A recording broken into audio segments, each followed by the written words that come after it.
des bonnes manières. Oh, merci. Tiens, ma cocotte, c'est pour toi. Oh, ben merci, monsieur. Appelle-moi Monsieur Polo. Oh, merci, monsieur Polo. Bon, j'attends quelqu'un, t'as compris? Ah oui, j'ai compris, vous êtes un passage express, quoi. Non, ricane pas, sinon je te... Non, je ne pas, monsieur Polo. Je suis pas ici pour ce que tu penses, t'as un bricole ou tu marbalseur. C'est du sérieux, alors écrase-toi. Oui, je m'écrase, monsieur Polo. Ils vont discuter au calme. Ah, bah ici, ça doit être très très calme. Je le connais bien, cet hôtel, je le fais depuis longtemps, mais toi, je t'avais jamais vu ici. Non, je travaille ici que depuis un mois. Et d'où t'arrives? De Gap, Haute-Alpes, Et 05, quoi. c'est joli, gars. Oh, bah il y a du bon air, hein. Ah ben moi, je préfère l'air du métro. Parce que le métro est poli, toi. Est-ce que vous êtes comme monsieur Polo? Alors, on m'appelle Polo l'amuseur. Dis Polo la bourlin. Dis Polo le tatoué. Ah, parce qu'en plus, vous êtes tatoué? Ouais. Ça te fait plaisir, ma mignonne, que je te montre mes tatouages? Ah, bah si ça vous dérange pas. Bon, c'est une faveur que je n'accorde pas tous les jours et jamais gratuitement, mais bon, t'arrives de Gap, d'autre part, étant donné le rendez-vous sérieux qui m'attend ici, je ne peux pas ôter ma liquette. Alors si tu veux te contenter de regarder entre deux boutons. Mais je vois pas bien, qu'est-ce que c'est? C'est un serpent, mais t'en vois qu'un morceau qui se promène sur la totalité de mon torse. Oh là, il a de belles couleurs, hein. Et donc, ma cocotte, est-ce que de reluquer comme ça entre deux boutons de chemise, tu t'as pas plutôt l'effet de regarder parler toute la serrure, hein? Mais pourquoi vous vous êtes fait tatouer un serpent? Ah, des colonies, ma petite. C'est un serpent des colonies? Ouais, un serpent à soleil. Ah ouais. Allez hop! La visite est terminée, on ferme. Je te montrerai la sonnette un autre jour.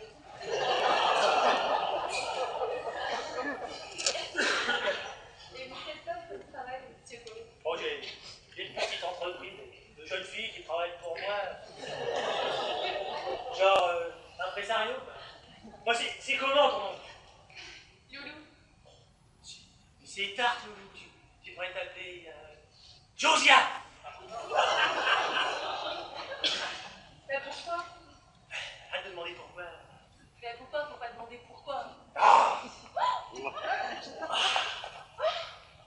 Heureux? T'as apprécié? Ah bah oui, monsieur Polo. Oh non, passe pas comme ça, Gap, hein. Ah pardon, monsieur Polo. Il y a des lacunes dans la régionalisation. Ouais. Ça, je suis sûre, monsieur Polo. Bon, Josiane, on pourrait peut-être savoir, tous les deux, c'est oui? Ah, c'est non!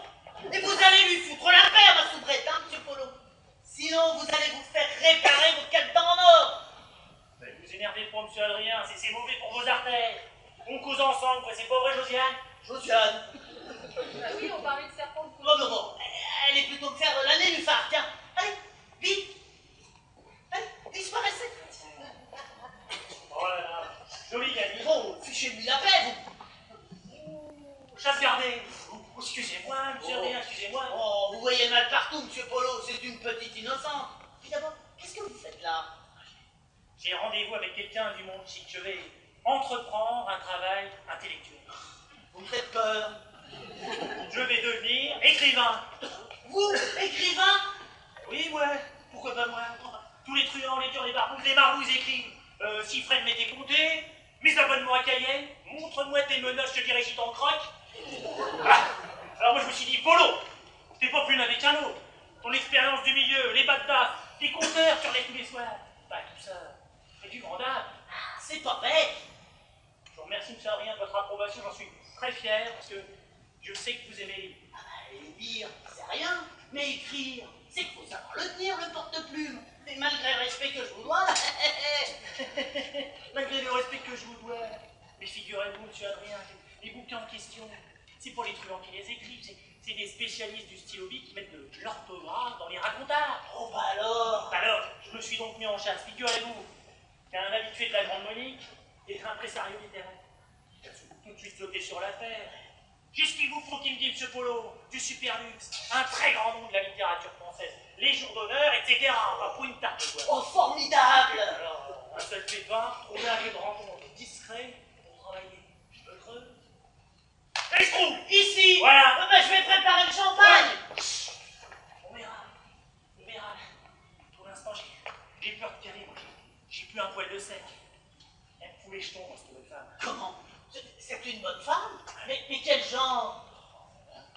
Kartaski, tout dans le chou. Vieille cause, faut entendre comme. Ça, c'est les gens chics, hein. Mais comment c'est son nom?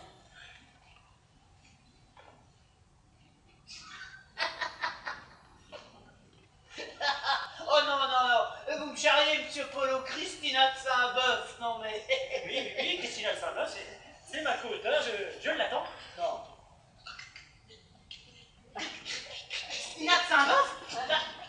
Venir ici, dans cette chambre? Non, non, il y a quoi tomber raide? C'est donc si bien que ça, ce qu'elle écrit. Mais si c'est bien, c'est génial, pauvre andouille. Cœurs à vendre, le martyr des Amazones, esclave du désir. Bah, elle ramasse les prix littéraires comme vous buvez un apéro. Balzac, Simon, Guy Descartes. À côté d'elle, c'est du pipi de chat. Elle n'écrit qu'en alexandrin. Sa spécialité, c'est le roman en vers. Oh bah faudra me les prêter, ces bouquins en verre pour que je les potasse. J'ai pas l'air d'une andouille, comme j'ai cru entendre. Oui. Oui. Eh bien, faites monter. Avec des égards. Oui, oui. C'est elle. Je m'éclipserai vite, monsieur Polo, mais je veux lui serrer la main. C'est trop merveilleux. Oh, j'ai des fois, moi. Pire que le jour où j'ai raté mon certificat d'études. 1000 fois qu'on rend, monsieur Polo. Oh, merci, je rien, vous êtes un pote. Par ici, chère madame. Enfin, je veux dire, cher maître. Chut, incognito. Je suis le modeste propriétaire de ce modeste hôtel. J'ai lu tous vos chefs-d'œuvre. Merci, cher hôtelier, pour cet accueil gracieux. Mais le travail commande et mon temps est précieux. Et puisque le local me sert d'incognito, retournez à la caisse. Et laissez-moi Polo. C'est merveilleux. Elle écrit, elle parle en vers. Ah bah, vous pouvez compter sur la discrétion de M. Adrien, hein, cher maître. On s'est connus autrefois quand il était militaire en Afrique. Prends un siège, Polo. Et avant toute chose, dis-toi que je suis là pour une grande cause. Pour donner à mon œuvre un ressort plus sublime, ne m'interromps jamais avant que j'y arrive. Faites excuse, mon maître. Oui, je veux, rédigeant ta pensée malhabile, jeter le SOS des bas-fonds de la ville. Ô pauvre cœur perdu, livrés au désespoir, ô pauvre pieds meurtris, usés par le trottoir. Artisane sans joie, je le brûle, elle chienne. J'ouvrirai vos douleurs, péris patéticienne.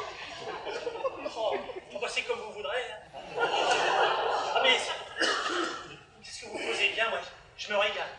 Ta vie est un recueil d'histoires croustillantes. Je la transcrirai donc de ma plume brillante. De tes mains et en vers, je ferai le récit. Parle sans plus tarder, je suis pour ça ici. Comme ça, tout de suite, tout d'un coup. C'est-à-dire qu'il faut que je me presse un peu le citron. Je rassemble mes idées, comme on dit vulgairement. Parce que, à vrai dire, dans un grand auteur comme vous, moi, j'y vois pas clair. Ce que l'on conçoit bien, sinon c'est clairement, et les mots pour le dire arrivent aisément. Voilà. Comment? Voilà.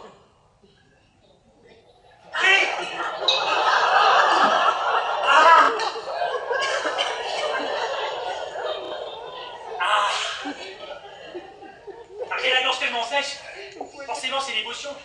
Vous vous rendez pas bien compte parce que vous c'est votre job, mais moi je débute. Et puis, je vais vous avouer quelque chose, vous fichez un complexe parce que vous parlez comme dans les chansons. Les chansons. Oui, vous rimez, ce que vous racontez ça rime quoi. Ah.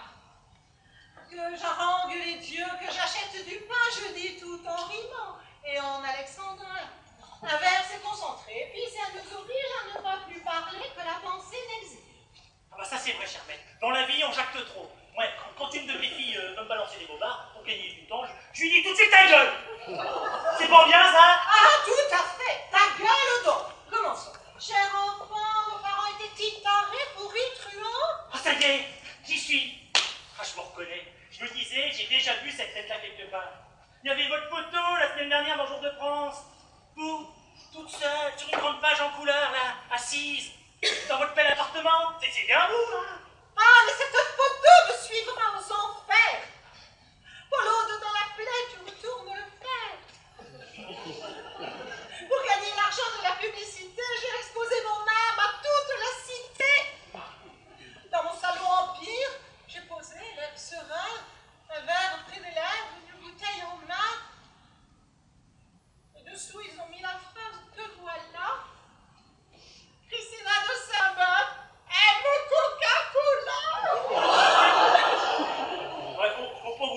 pour ça, ma Christina. Tout le monde a besoin de blé pour vivre, enfin, il n'y a pas de quoi avoir honte. Et puis, à présent, on va ramasser des millions de chicalimuches à plein cul. Je n'aurais plus besoin de poser pour la pub. Et puis, si c'est pour un beau mec, vous savez, Un mec, vous. un homme. Pas question. Une femme, alors? Oh, femme, suspicion. Si je cherche l'argent et de très fortes sommes, ce n'est pas pour des femmes, mais pas plus pour des hommes. C'est dans un autre but. Oui, tous mes droits d'auteur, tous mes biens, mes bijoux, mes meubles, mes valeurs. Tout? Oui, je distribue tout.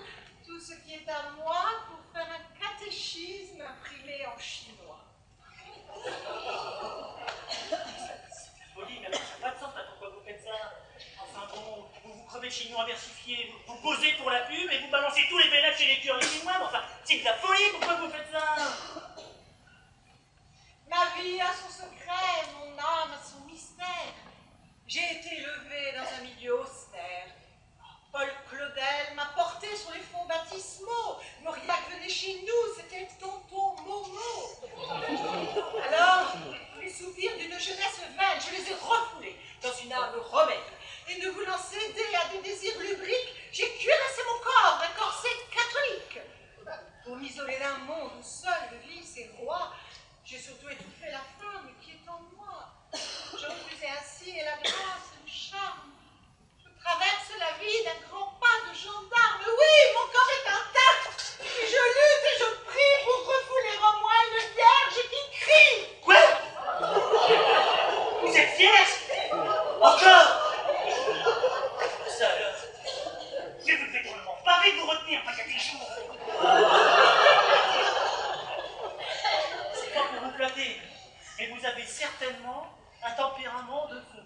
Et je suis convaincu. Ah, comment peux-tu savoir si je le fais? Ah, mais il n'est jamais trop tard pour commencer. Et puis, si ça peut vous faire plaisir, mon cher maître, je suis là, moi. Oh non, va de rétro, Satanas, diabolique. Tu ne dois pas froisser ma pudeur angélique. Oh, c'est la première fois que...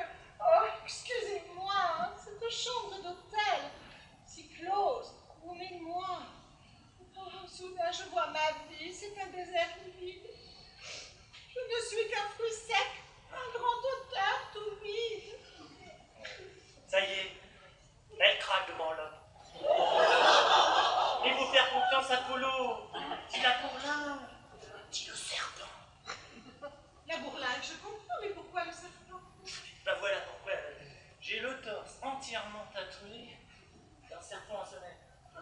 Un vieux souvenir d'outre-mer du temps que je débutais dans le métier. Un serpent tatoué, que c'est original. Et puis, comme il est symbolique, cet animal, au début de l'Éden, il nous a tous vaincus. Avec lui, commençons notre roman vécu. Oh là là, la voilà la bonne idée. On tient le titre. Le serpent Apollo. Ah, oh bah il faut alors que vous vous rendiez compte de visu, ma Christina. Alors, je vous demanderai de ne pas me toucher parce que je suis très chatouilleux de nature. Je regarderai sans toucher, c'est certain. L'œil peut très bien goûter ce que ne peut la main. Oh, le charmant serpent! Quelle musculature! Le dessin est parfait. Que c'est beau la nature, mais il est plus passionnant de voir cette poitrine que d'aller visiter la chapelle Sixtine. Oh, la queue de l'animal va sur ton thorax. Puis le serpent ondule et descend très relax jusqu'au serpent. On tourne joyeux. Mais soudain, le dessin disparaît à mes yeux. Le reste du reptile se cache en dessous. Et le timide animal, ton serpent va jusqu'où? Vous me gênez, cher maître, parce que, à vrai dire, l'artiste a fait descendre la tête de l'animal très bas. Ne rougis pas, Polo, c'est moi qui suis bien bête de n'avoir jamais vu de serpent à sonnette. Vous l'aurez voulu, vous l'aurez voulu. Oh, mais qu'il est grand, quelle jolie tête! Elle parlera en vers, c'est certain, cette bête. Elle a les yeux bleus, et elle me regarde, mais je suis comme envoûtée, fascinée, et la regarde. Oh, cet instant est divin. Polo, je suis ravie.